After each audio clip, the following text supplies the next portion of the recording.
Attention, please. This upload is only for educational purpose. No intention to infringe copyrights. Learning English with subtitles. GPITRAL. GPITRAL. Definitely a must-see. Follow us.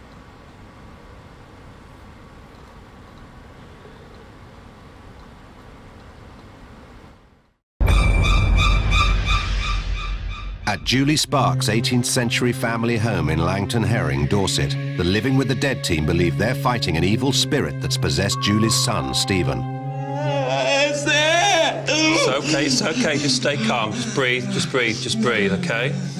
Do you feel a gentleman with you? Do you feel female? Yeah, okay. Gentleman. Just don't fight him, Stephen. If he wants to talk to you, let him talk.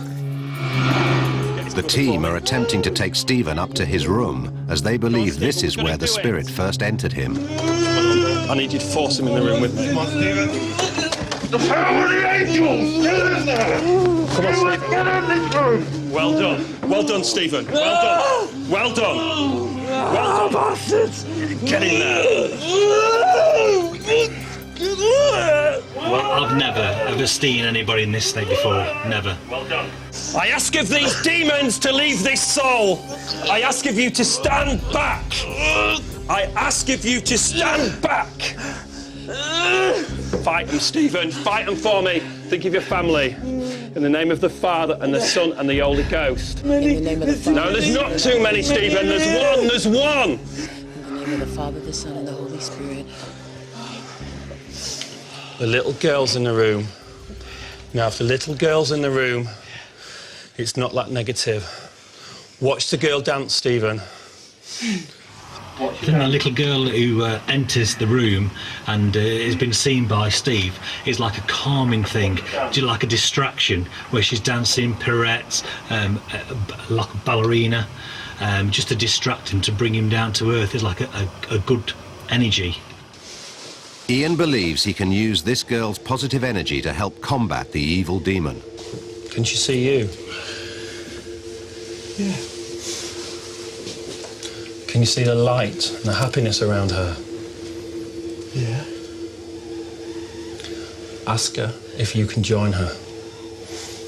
Okay, keep walking towards her. Seems to be a long way. Okay, just stay calm for me. Sweetheart, if you can hear my voice, can you walk to Stephen for me? Can you see her? Oh, she's touching.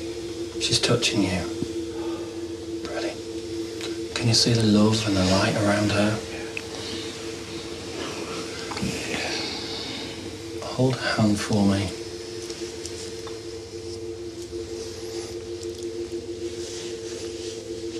She's going to walk you into a doorway, Stephen. I want you to follow her.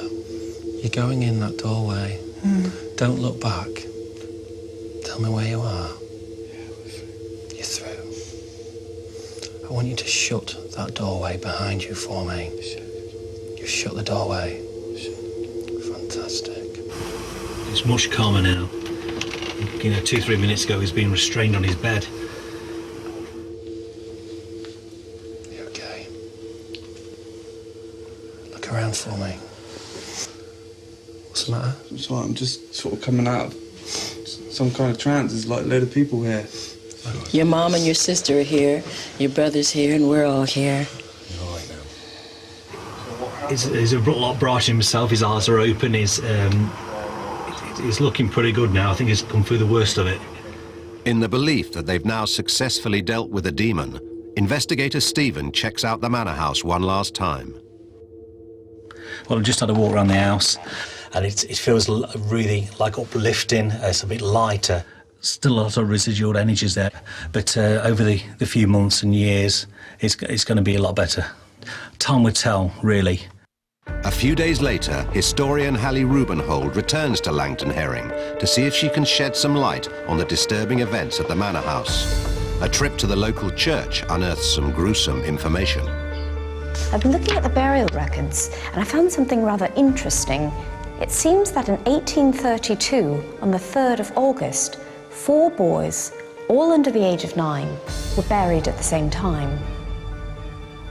I've also found this cutting, which documents a deplorable accident involving a lime kiln erected by an Isaac Sparks. The 4 boys were amusing themselves by climbing into the kiln and running across its heated floor. When they least expected it, the chamber filled with toxic gas and suffocated them instantly. The rector of this local church came running, but it was too late to save them. At the funeral, 18 children clad in white carried the tiny coffins. As one newspaper reported, it was harrowing to observe the suffering under which the mother of one of the boys laboured. This is all that's left of the kiln where the terrible accident took place. Although no one could be charged with the deaths, it's possible that the distraught families desperately wanted someone to be held accountable. Could the presence at the manor house have been the spirit of a tortured Isaac Sparks, feeling responsible for the deaths of these unfortunate children?